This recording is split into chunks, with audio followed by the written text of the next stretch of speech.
Aos 68 anos, Dona Alcilena Cincinnatus descobriu um câncer agressivo em estágio avançado. A doença começou no pâncreas e já tinha se espalhado até o fígado. Muitos vômitos, às vezes o dia inteiro, não tinha remédio que desse. E dor, muita dor. Desde a descoberta da doença, a Dona Alcilena passou a tomar cerca de 30 remédios diferentes por dia durante um ano, inclusive 4 tipos distintos de quimioterápicos, mas nenhum deles foi suficiente para parar o crescimento do câncer.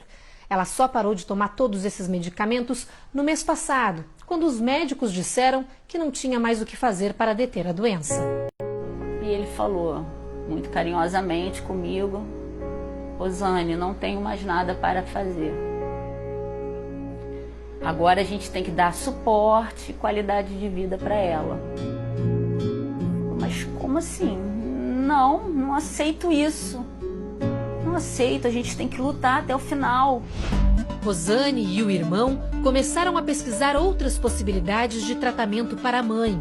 Por meio de um tio que mora nos Estados Unidos, tomaram conhecimento de uma substância descoberta por pesquisadores do Instituto de Química de São Carlos, que pertence à Universidade de São Paulo.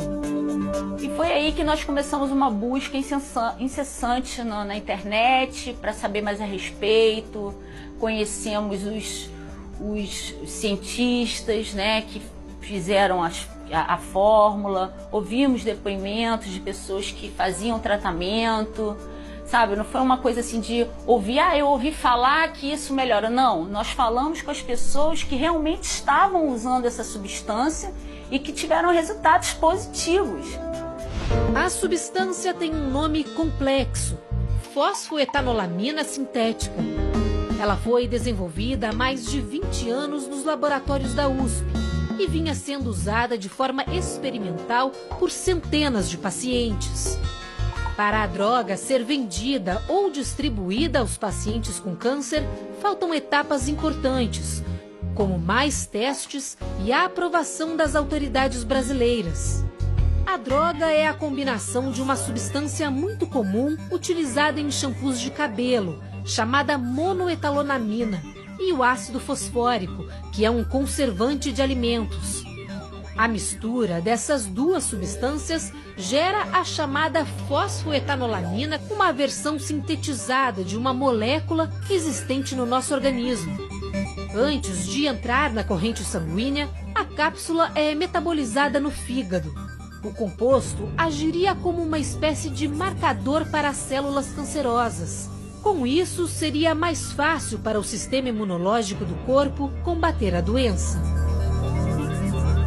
Você tem isso o tempo todo dentro de você, porque essa mesma substância é fabricada em célula de músculo longo e fígado. E é bobagem a gente dizer que é uma substância inédita.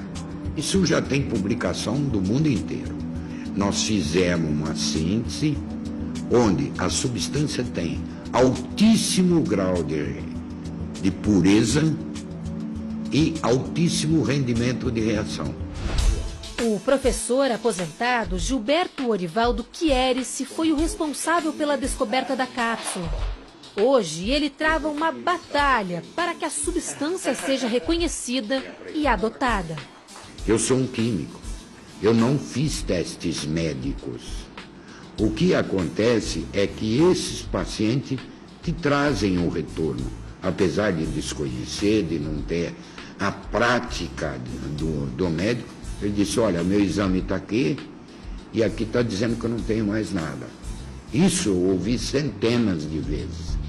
As cápsulas eram fornecidas pela universidade até o ano passado, mas uma decisão determinou: a expedição e distribuição das drogas com finalidade medicamentosa só poderiam ser efetuadas após a apresentação das devidas licenças e registros. Em outras palavras, como o remédio não tem garantia de ser seguro e nem aprovação das autoridades, não poderia mais ser distribuído. Na realidade, eu fui impulsionado a fazer isso, porque todo mundo pegava lá, o hospital mandava pegar na minha sala. era um convênio que nós tínhamos. Está registrado isso. Alguns dos pacientes com câncer resolveram entrar na justiça para conseguir a substância. Foi esse o caminho tomado pelo filho da dona Aucilena. Denis é advogado e conseguiu uma liminar que obrigava a USP a fornecer as cápsulas.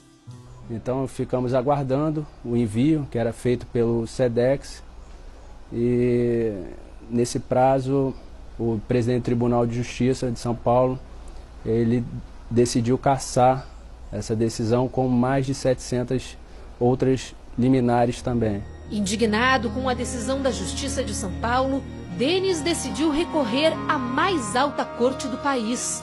Decidimos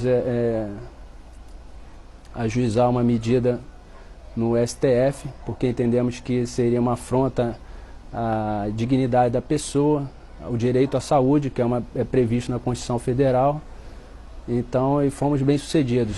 De uma hora para outra, a USP passou a receber decisões liminares que obrigam a dar a substância aos doentes autores das ações. Até este sábado, eram 742 liminares. Mas como explicar que a Justiça tenha determinado a liberação de uma substância ainda não aprovada? Essa especialista explica que a decisão levou mais em conta o direito do doente. Nós temos uma confusão de princípios fundamentais. De um lado, nós temos a Lei 6360, de 1976, que veda a comercialização e a entrega de um medicamento não registrado na Anvisa. E, por outro, nós temos o direito à saúde, que tem respaldo na Constituição Federal em legislação complementar. A polêmica se dá porque não há garantias de que a cápsula funcione, nem de que tipo de efeito colateral ela pode provocar. É para isso que os testes são feitos. Por outro lado, os doentes têm pressa. Há uma semana, dona Aucilena estava assim, muito debilitada. Não conseguia nem andar. Vomitava muito e precisava tomar morfina 4 vezes ao dia para amenizar as dores. Fizemos uma nova visita poucos dias depois que ela começou a tomar as cápsulas. Encontramos a dona de casa assim, mais bem disposta. Ela surpreendeu a nossa equipe ao descer as escadas sozinha. Mesmo com uma sonda para alimentação, ela afirma que se sente bem melhor. Tomara que continue assim, né? Dona Aucilena toma a substância 3 vezes por dia. A recuperação dela ainda precisa ser confirmada por exames clínicos. Na internet, não faltam depoimentos de quem se diz curado depois de usar a fosfoetanolamina sintética. Quando fez 40 dias que eu estava tomando a fósforo, fui chamada para fazer